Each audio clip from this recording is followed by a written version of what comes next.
Tayo ngayon ay nasa second to the last Sunday sa ating sermon series on God of Relentless Grace. Ang ating worship ministry head, si Pastor Miguel Orleans, will be our preacher today on Jonah's story, our story. For our scripture reading, tayo ay magbabasa ng selected verses from the book of Jonah. As we read through them, I will be calling out the different verses of each chapter. And in reverence to the reading of His Word, tayo po ay tumayo. We'll start with Jonah chapter 1, verses 1 to 3. Now the word of the Lord came to Jonah, the son of Amittai, saying, Arise, go to Nineveh, that great city, and call out against it. For their evil has come up before me. But Jonah rose to flee to Tarshish from the presence of the Lord. He went down to Joppa and found a ship going to Tarshish. So he paid the fare and went down into it to go with them to Tarshish, away from the presence of the Lord. Jonah chapter 2, verses 1 to 4. Then Jonah prayed to the Lord his God from the belly of the fish, saying, I called out to the Lord out of my distress, and he answered me. Out of the belly of Sheol I cried, and you heard my voice. For you cast me into the deep, into the heart of the seas, and the flood surrounded me. All your waves and your billows passed over me. Then I said, I am driven away from your sight, yet I shall look again upon your holy temple. Jonah 3, verses 7 to 10. And he issued a proclamation and published through Nineveh, by the decree of the king and his nobles, let neither man nor beast, herd nor flock, taste anything. Let them not feed or drink water. But let man and beast be covered with sackcloth, and let them call out mightily to God. Let everyone turn from his evil way and from the violence that is in his hands. Who knows? God may turn and relent and turn from his fierce anger, so that we may not perish. When God saw what they did, how they turned from their evil way, God relented of the disaster that he had said he would do to them, and he did not do it. Jonah chapter 4, verses 1 to 2, and we jump to 10 and 11. But it displeased Jonah exceedingly, and he was angry.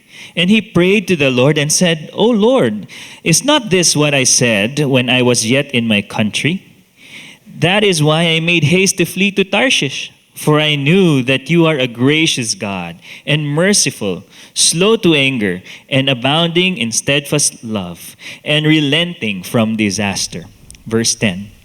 And the Lord said, You pity the plant for which you did not labor, nor did you make it grow, which came into being in the night and perished in the night. And should not I pity Nineveh, the great city, in which there are more than 120,000 persons who do not know their right hand from their left, and also much cattle? May the Lord God bless the reading of His Word. Welcome po uli sa ating mga bisita at magandang hapon po sa ating lahat. I'm Migs at ako po ang worship pastor ng GCF Ortigas. Early 90s pa lang ay dito na po ako nagsisimba. Buhay na po ako noon. Pero yung pagputi ng buhok ko, nagsimula po yan mga year 2000 na. I'm married to Yang. 12 years na po kaming kasal and we have 2 girls, a 10-year-old and a 5-year-old. Kasama po ng Evangelism Ministry, welcome po uli sa Evangelism Sunday. Kung hindi nyo pa po nakita ang bookmark na to, there's one, I'm sure, that's inside your bulletin. Please bring it home together with the bulletin. Napaka-timely po para sa ating sermon sa hapong ito, ang pag-celebrate ng Evangelism Sunday. Dahil ang sermon na ito, ang book summary ng ating Jonah series. Tayo'y manalangin. Aming Diyos, maraming salamat sa worship gathering na ito. Salamat po sa ginawa ng inyong anak na si Jesus Christ. Salamat po na dahil sa kanyang tagumpay ay may freedom kami sa hapong ito na umawit, manalangin, magbigay, at pag-aral ng inyong salita. We ask that the Holy Spirit would enable us to renew our interest in studying your word. Para sa aming nasanay na sa kwento ni Jonah, please refresh our excitement for meeting with you. Para sa aming hindi pa masyadong kilala ang propetang ito, help us to learn new truths about you today. May our time in the Word truly be a time of worshiping you. Ito ang aming dalangin sa ngalan ni Jesus. Amen. Gaya nga po ng nasabi kanina, ang sermon na ito ay isang book summary ng Jonah. Ito po ang series natin for the past couple of months. Inumpisahan po natin ito noong March at ang sermon ngayong hapon ay ang sermon number 13. Ang pinakahuli, sermon number 14 ay next weekend at dyan po magtatapos ang ating series na pinamagatang Our God of Relentless Grace. Ang focus po ng huling sermon, Sermon 14, ay si Jesus Christ, also known as the Greater Jonah. To begin Sermon 13, our summary time, I'd like to share with us a quote from a video na nakita ko rin po last March. Galing po ito sa Bible Project, isang non-profit. Sa channel nila sa YouTube, they would upload videos that give overviews or summaries, gaya po ng ginagawa natin ngayon, mga overview ng mga aklat sa Biblia. Sa video nila, para sa Jonah overview or Jonah summary, ito ang sinabi. The point is that the book is trying to mess with you. God's questions here are actually addressed to you, the reader. Are you okay with the fact that God loves your enemy? This book holds a mirror up to the one who reads it. At tayo po yun. In Jonah, we see the worst parts of our own character magnified, which should generate humility and gratitude that God would love his enemies and put up with the Jonah in all of us. Ganda. Mabigat lang. Sa hapong ito, susubukan nating balikan ang Jonah chapter 1, chapter 2, chapter 3, at chapter 4. At sa bawat chapter ay may matututunan tayong mga aral or insights. As a local church, we read and studied about this prophet unlike any other, but is a lot like us. All 4 chapters, 48 verses, and 12 sermons have perhaps made us dislike Jonah, and yet you and me and he are alike.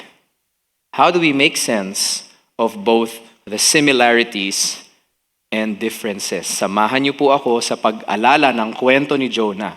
View the story from several lenses at makita po sana natin ang mga implication para sa atin bilang isang reader at congregant sa hapong ito.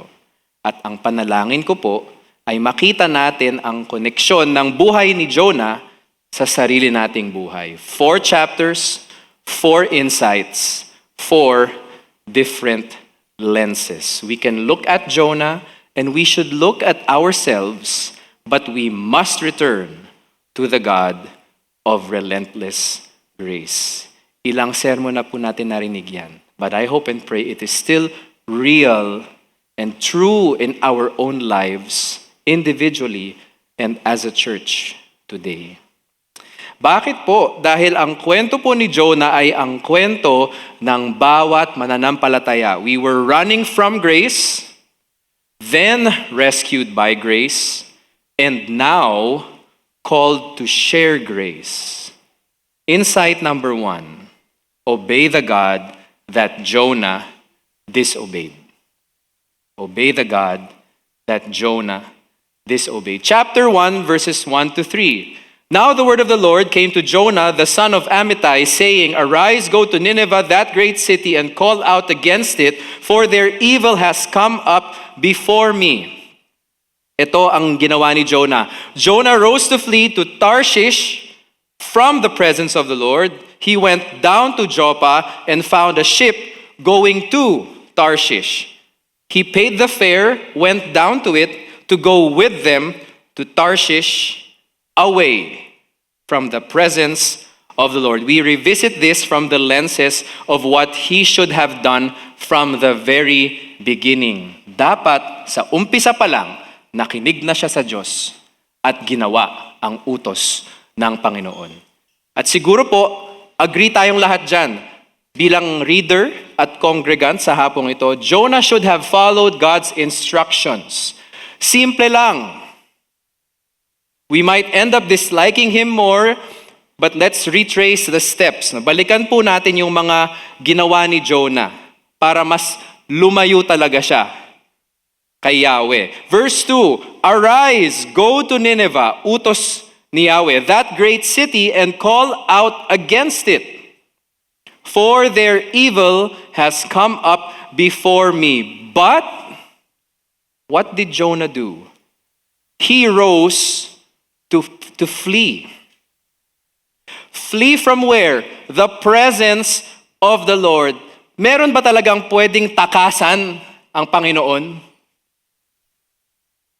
Is there anyone who can really flee from God's presence, is what I'm trying to say. Where shall I go from your spirit? The psalmist said in Psalm 139. Or where shall I flee from your presence? If I ascend to heaven, you are there.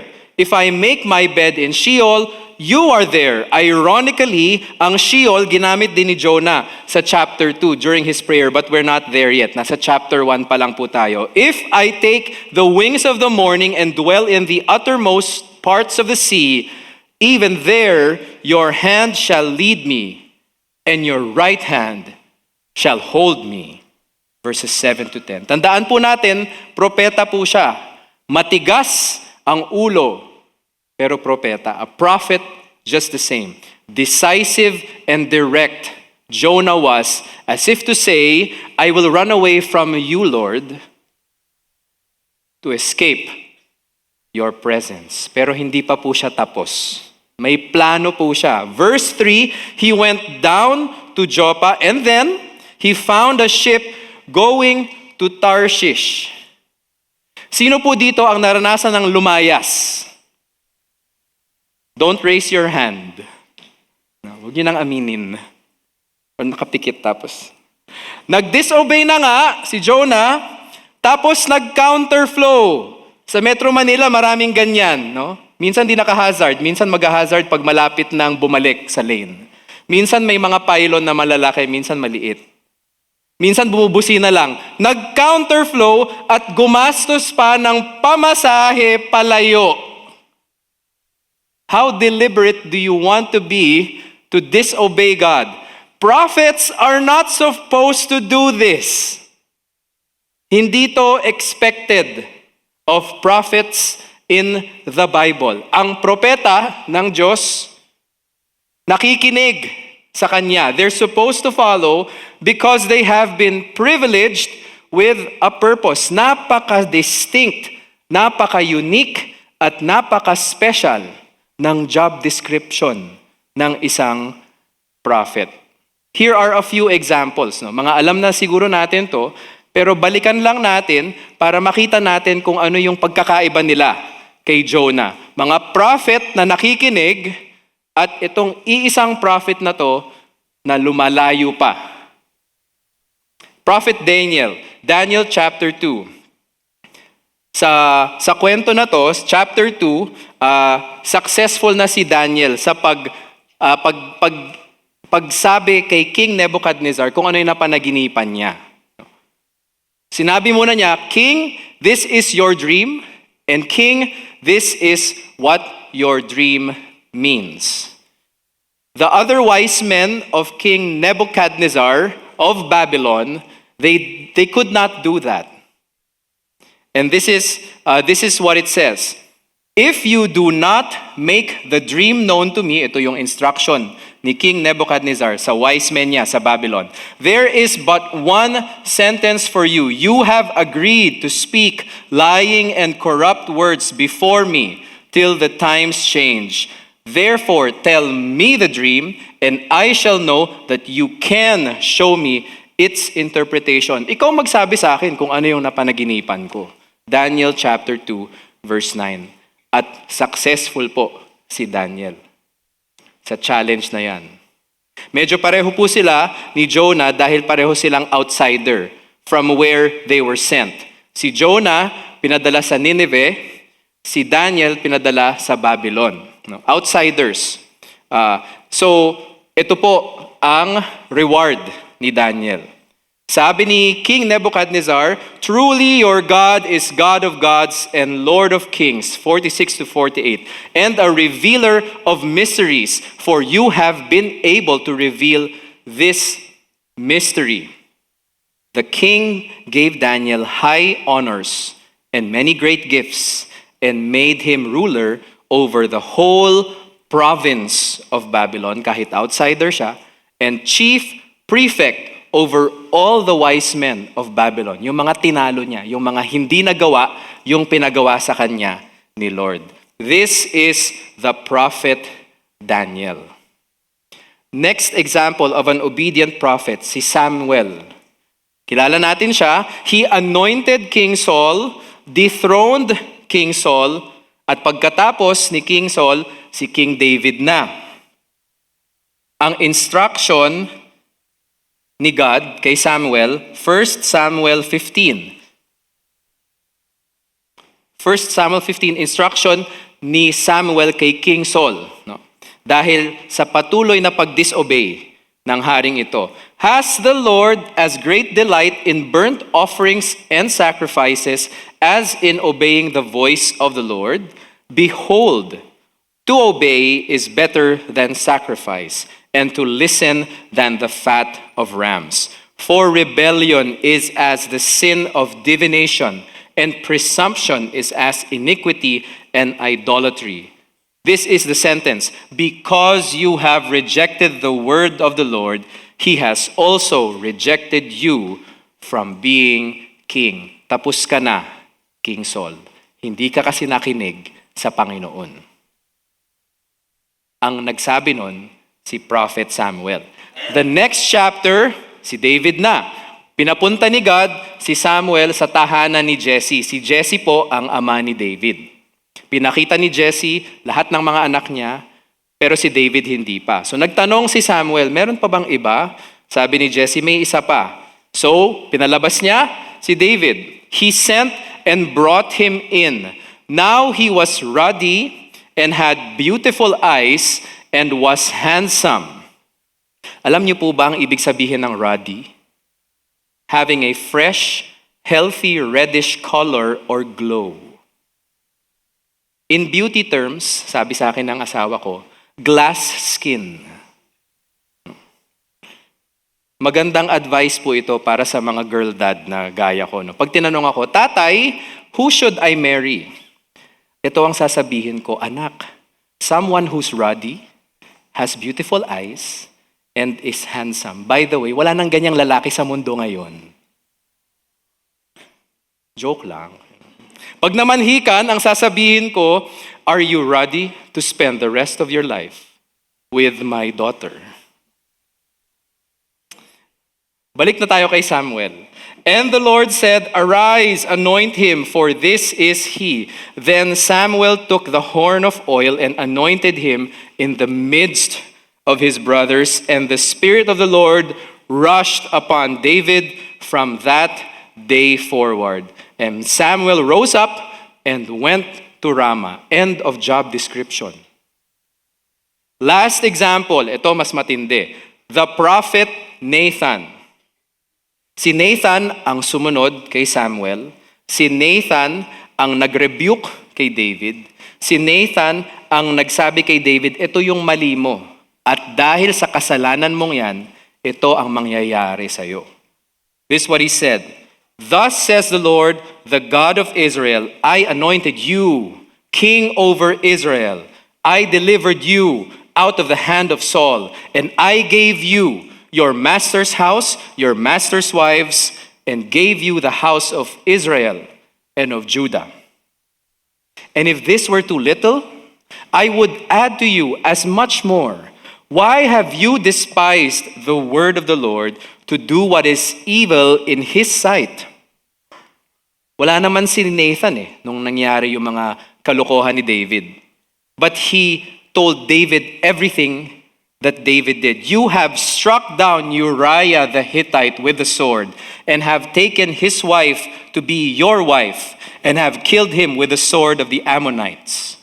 Now therefore, ito na po ang consequence. The sword shall never depart from your house, because you have despised me and have taken the wife of Uriah the Hittite to be your wife. At ganun nga po ang nangyari sa pamilya ni David, especially through his son, Absalom. I will raise up evil against you out of your own house. I will take your wives before your eyes and give them to your neighbor, and he shall lie with your wives in the sight of the sun. For you did it secretly, David, but I will do this thing before all Israel and before the sun. Dahil gracious si God kay David, God spared his life. But the child that Bathsheba was pregnant with would die. Alam po natin yan. Ganyan po ang nangyari kay Nathan. Ganyan ang assignment niya. These are all prophets who were obedient. And all this to say, Jonah had the same stature. Ganong level of prophet si Jonah. But for a prophesying prophet, Jonah had a rather unprophetic premise. He had a bad start. His defiance was that of a decisive, direct, and deliberate manner of disobeying God himself. What a sinful servant. Yet here we are, having to look at our own lives by looking at his. Pero siguro po, baka masyadong unrealistic to para sa atin, kung susubukan nating i-connect ang buhay ni Jonah sa buhay natin ngayon. Maybe we just need something more relatable. Hindi naman siguro kailangan na prophet level yung example, Migs, para lang makita ko kung ano yung aral na dapat makuha ko dito. Your point of view might be, what if today I'm disobeying but not out of dislike? Gusto ko naman lahat ng tao, generally, sa buhay ko. Hindi lang ako nakikinig kay God.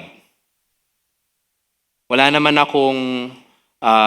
naman ako hater of anyone. Not a person, not a group, not a race. Some obediences are just really hard. Mas madali lang talagang suwayin na lang ang Panginoon. I see a tangible way forward if I don't do what God says. May assurance ako. Ito yung mangyayari sa akin at peace ako dyan. Ako at peace.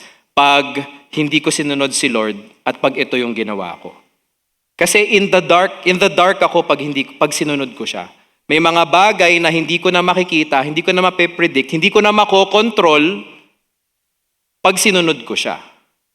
Kaya hindi na lang. Magko-compromise na lang ako.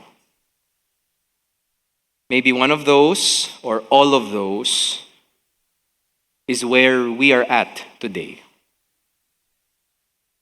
Or, mas extreme pa, yung disobedience kasi ni Jonah, that's a means to an end.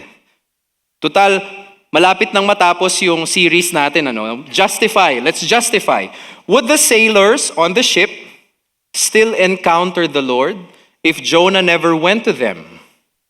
Baka hindi na nila ma-meet si God at all kung hindi sila pinuntahan ni Jonah when he chose to disobey. Would God still cause a storm to happen if he was already on board a ship to Nineveh? Kung dumiretso na siya, mangyayari pa ba yung storm? Tapos biglang titigil? Yun bang obedience ni Jonah na pupuntahan pa lang natin sa chapter 2, na mangyayari rin sa chapter 3, na biglang mawawala sa chapter 4? Yung obedience na yon, genuine, authentic, complete? Would that still happen? Would he be the same obedient Jonah if he was not swallowed by the big fish?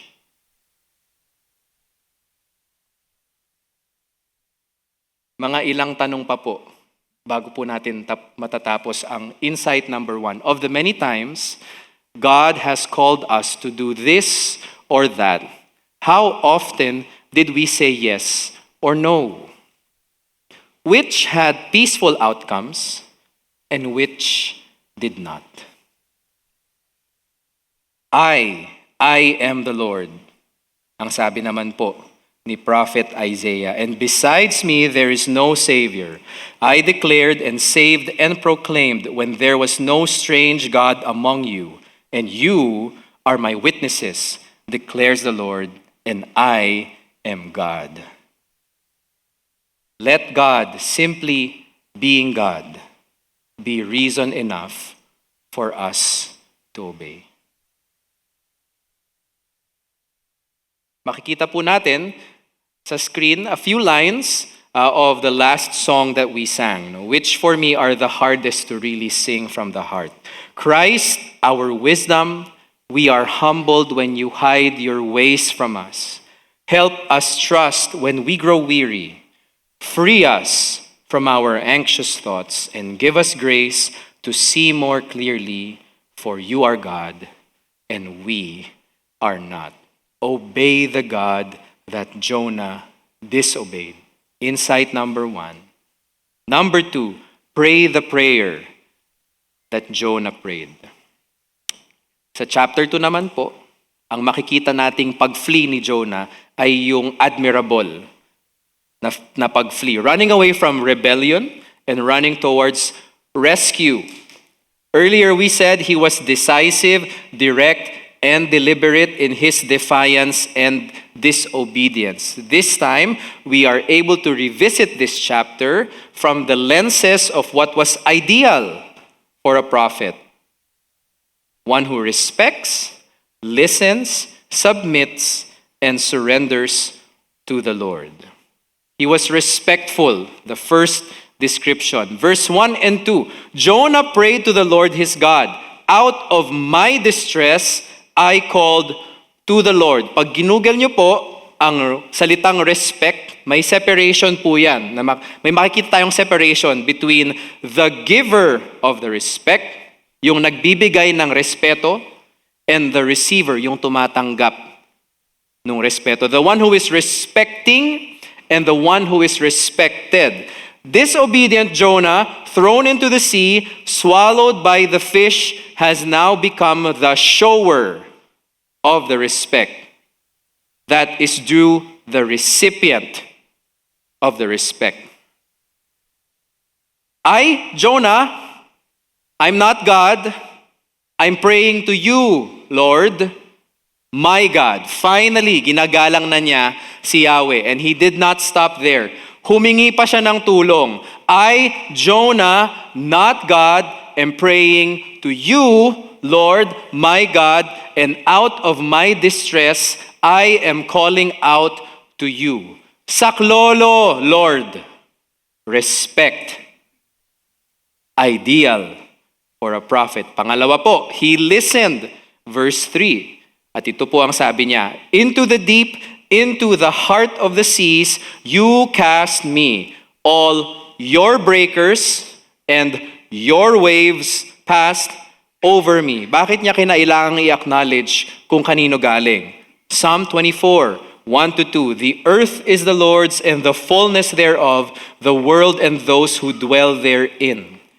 For he has founded it upon the seas and established it upon the rivers.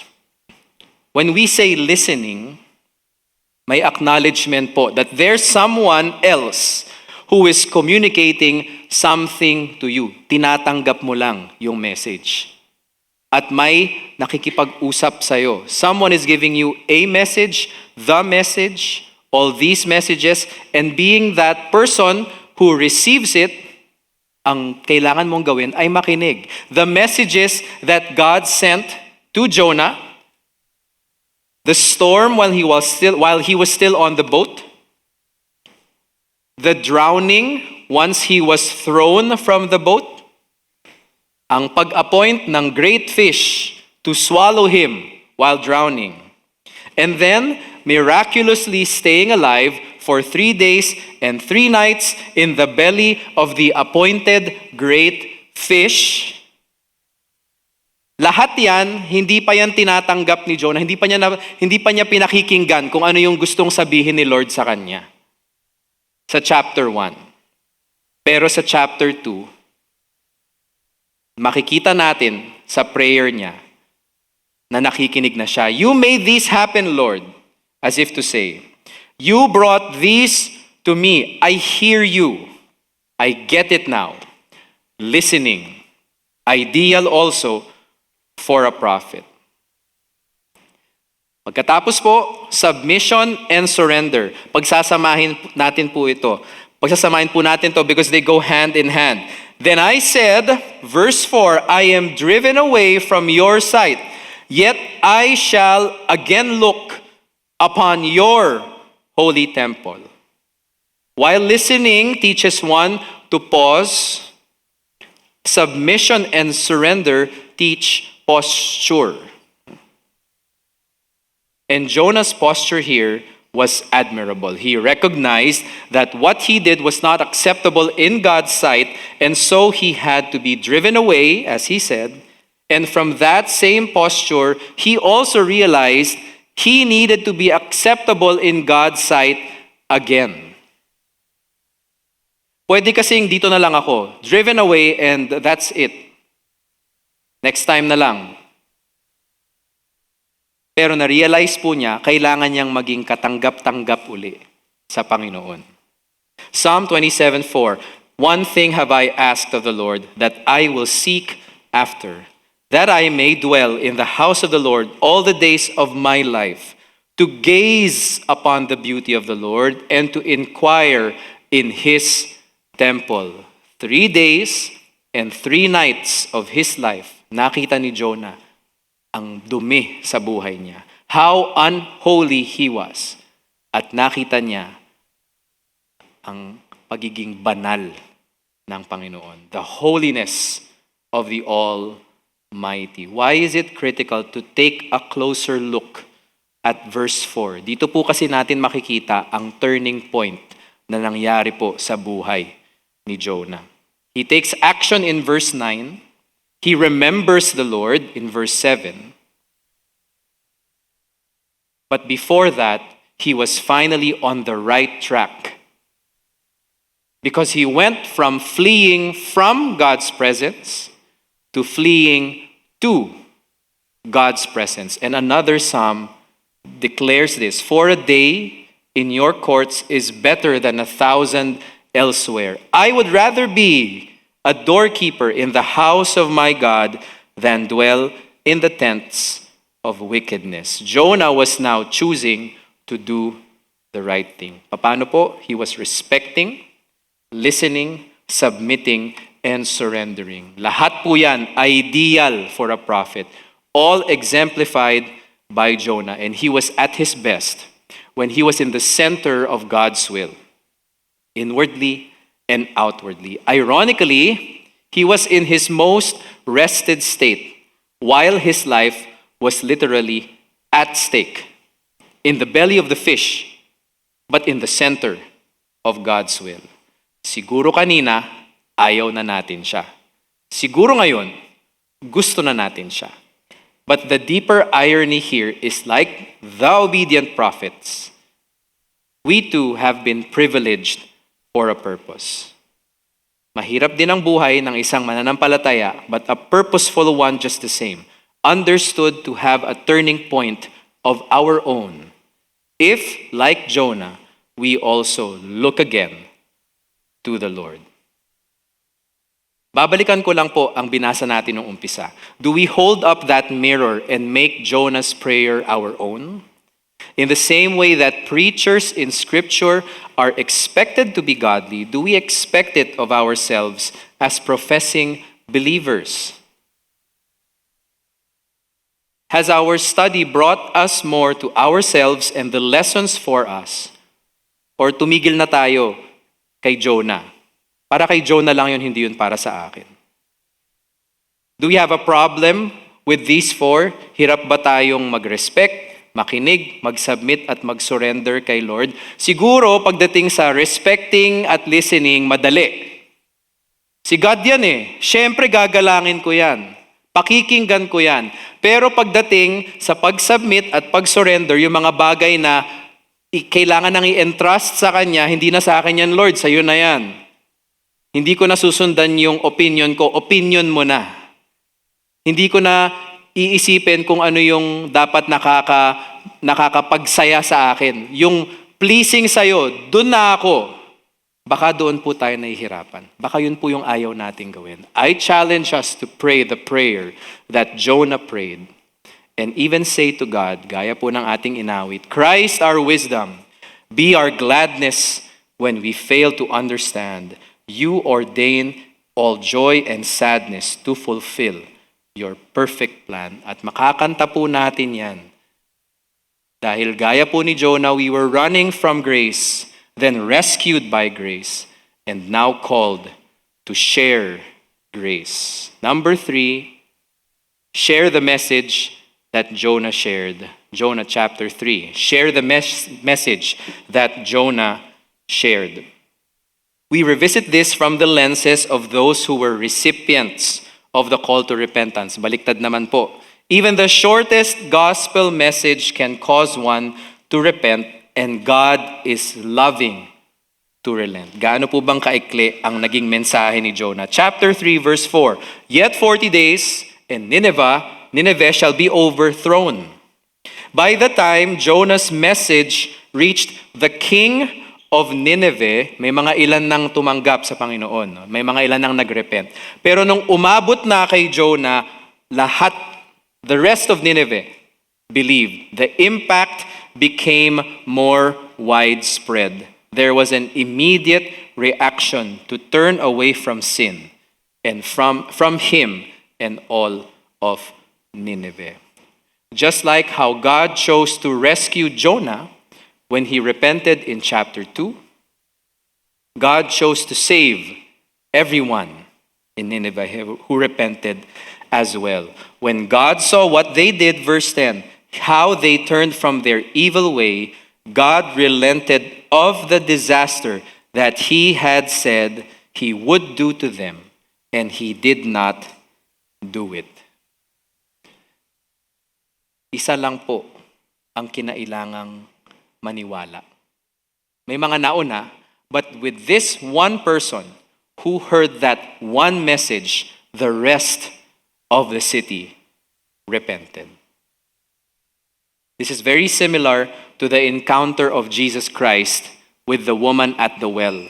Sa New Testament, John chapter 4. Siguro po, kabisado na natin ang kwentong ito. Pero balikan lang po natin, even with just a few verses.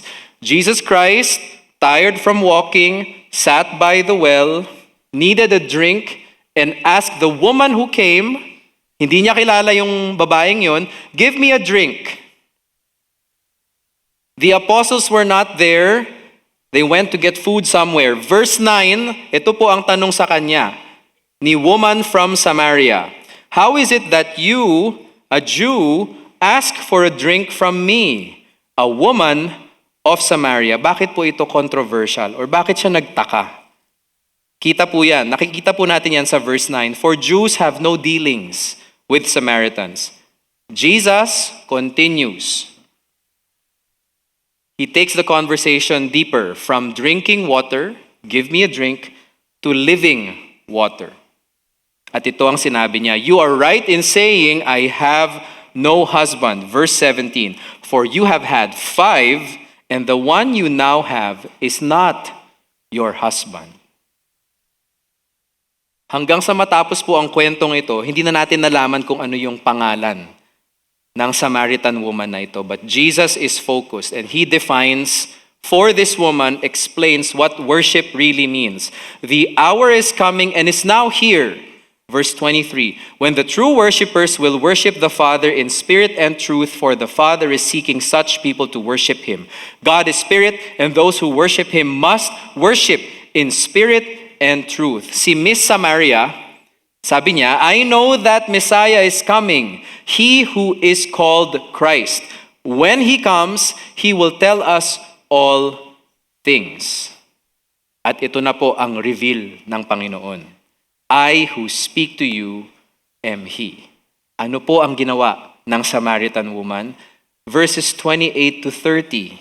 That one woman left her water jar, went away into town, and said to the people, come see a man who told me all that I ever did. Can this be the Christ? They went out of the town and were coming to him. Jonah, one message, very short, heard by the king of Nineveh, and the rest of Nineveh repented. Jesus Christ, one message about drinking water and then living water, sends that message to this one Samaritan woman. And that woman goes to the town, and everyone else who heard her started coming to the promised Messiah. One message only, one person only, great impact. Today, for us with the lenses of those who are called to evangelize, we have been told to start with just one. Isa lang po. Simpleng direction lang, simpleng instruction lang, but very profound. Share the one by starting with one. Mga ilang application pa po para sa atin. Salamat po uli sa Evangelism Ministry for Evangelism Sunday. We'd like to show these and invite you to it. First, Wednesdays, 5 p.m., we open our doors and reach out to the Ortigas community. And then at 6:30, after the time of free coffee, konting kwentuhan, gospel sharing kung may opportunity, in the chapel at 6:30, we hold the Ortigas Community Worship, open to all who work and live around the Ortigas Center. Pangalawa po, if you feel you are not yet equipped or confident in gospel sharing, sign up po tayo for our evangelism training workshops. This is one of them, witnessing as a way of life. Please bring home those bookmarks. Share the one. Start with one. Does our church life and church work point to the one? Are we able to send a message that one can understand? Sa dami po natin dito sa GCF, sa laki po natin bilang isang iglesia, ganun po bang kalinaw yung mensahe natin na ang nakikita ng bawat recipient, bawat listener, that one person who is Jesus Christ? And with the bigness of our message, are we able to help one understand this message? Share the one, start with one. May we embrace this individually and communally. Dahil sabi nga po sa kinanta natin kanina, Christ, our wisdom, we adore you for the beauty of the cross. Help us sing the endless mercies of your humble heart to save. Share the message that Jonah shared. Fourth and last, honor the God that Jonah didn't. Balik na po tayo. Let's flip those lenses around again. We revisit this from our own lenses. Who would disagree with Jonah and agree with the Lord? To have the same compassion as God has for the lost, to hope for the same redemption for others, and believe that others will be saved just like you and me. Sadly, ayaw na uli natin kay Jonah kasi galit na uli siya kay Lord. It displeased Jonah exceedingly, and he was angry, and he prayed to the Lord and said, O Lord, Is not this what I said when I was yet in my country? That is why I made haste to flee to Tarshish, for I knew that you are a gracious God and merciful, slow to anger and abounding in steadfast love, and relenting from disaster. Sabi na nga ba, Lord, gagawin mo yan. Recalling his angry response, Jonah was unhappy with the good that the Lord chose to do, as if it was bad. Here's a man of God, messenger of Yahweh, deliberately disobedient, chapter 1, came to his senses, chapter 2 and 3, but still chose anger over the salvation of hundreds of thousands. For the nth time, yan po ang kwento ng buhay niya. At ito naman po tayo ngayon, embracing the value of sharing the one message to one person. To witness one who has received eternal life is unmistakably celebratory, as sovereignly orchestrated by the Lord. Amen? How dare we disagree with that? The nerve of a prophet to be unhappy with the good thing that God does.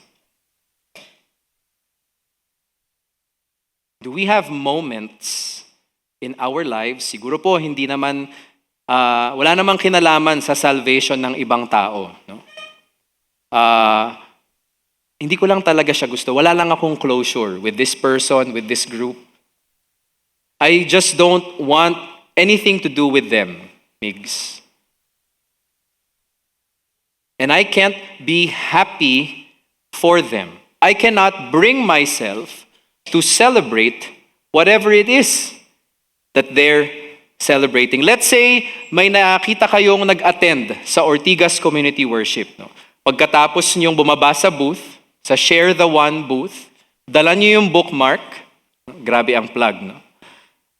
Nag-sign up kayo for that 10-week training, binlock off nyo lahat ng mga linggo or kung ano mang araw mangyayari ang training na to for 10 straight weeks.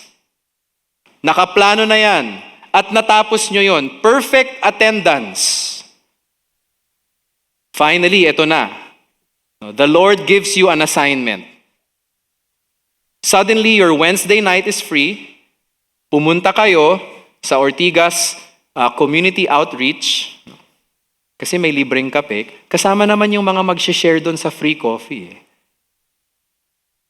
Gising ka na, may dumating sa Ortigas Community Worship, nakapag-stay ka pa hanggang 6:30 ng gabi, you got to worship with whoever was leading that evening, perhaps Pastor Appy, you heard the message from Pastor Aris. When someone was welcomed, may bisita po na tumayo, no? At na-share nyo ng gospel at tumanggap ang guest na ito. And you share it with your GG. This person attends FHOP or Family Hour of Prayer. Sa Thanksgiving portion, nag-type siya, "Praise God, I am now a child of the Lord." Prayer request, "Please pray for me as I do what I can and as I ask help from the church to help me in my growth." What a celebration for us as a body of believers. Praise God for using you. Pero kayo po, hindi nyo nagustuhan yung nangyari. For some reason, nakasimangot ka nung nangyayari yun. Malungkot ka nung emotional siya at tumanggap siya sa Panginoon. Nagalit ka pa. That's Jonah in chapter 4. And if we're still holding up that mirror, baka ganun din po ang nangyayari sa atin ngayon. Hindi tayo masaya pag may ginagawang mabuti ang Panginoon. Wrestle with these questions if that is you. Do we have moments where clearly God has done good for others and we still dislike it? Have we made our own personal peace and happiness the standard to accept what God Himself has ordained? Napaka-unusual po ng aklat na ito. Bad start, great middle, bad ending. At ano po ba ang dapat take away natin? Bilang pagtatapos, among all in this story, it has become obvious that Jonah needed God's grace the most. Providentially, we today are also in most need of God's grace. Because Jonah's story is our story. We were running from grace, then rescued by grace, and now called to share grace as we deal with our own disobedience, pray our own prayers, and embrace the call to evangelize. We can be hopeful. We can return to the God of relentless grace because of Christ, who is the wisdom behind such grace. At sabi nga po, sa Christ our wisdom, to quote a few more lines, we will follow though the way ahead is veiled. As we journey through the shadows, grant us faith where sight has failed. Ang dami na po nating dinaanang mga linya ng awiting ito. At ngayon po, kakantahin natin ang buo. Habang kinakanta natin ang mga stanza at mga chorus, at kahit natapos na ang ating worship service, pag di na po tayo magkakasama, I hope it pushes us to remember the insights that we unpacked. Sa mga susunod na pagkakataon na kakantahin uli natin ang awiting ito, I pray it helps us connect Jonah's story to our story. Sana po ay maalala natin na ang Diyos ni Jonah ay Diyos natin. Sana po ay maging grateful tayo that God's relentless grace towards Jonah is the same relentless grace for us today. Tayo po'y tumayo. Bago po tayo umawit, tayo'y manalangin. Let's bow our heads and let's prepare to sing. Panginoong Diyos, maraming salamat sa aklat na ito. Thank you for warning us of the dangers of disobedience. Thank you for encouraging us with the fruits of following you. Thank you for reminding us of the value of simply sharing about the one to even just one. At dahil sa aming mga natutunan mula sa kwento ni Jonah, good and bad, tanggapin po ninyo ang awit na ito bilang pasasalamat po. Help us embrace the peace that we can have in you. Simply because you are God and we are not. Simply because you are God and we are loved. Simply because you are God and we are yours. Ito po ang aming dalangin sa ngalan ni Jesus. Now to him who is able to do far more abundantly than all that we ask or think, according to the power at work within us, to him be glory in the church and in Christ Jesus throughout all generations, forever and ever. And the people of God said, Amen. Magandang hapon po. Ingat po tayo sa pag-uwi. God bless you.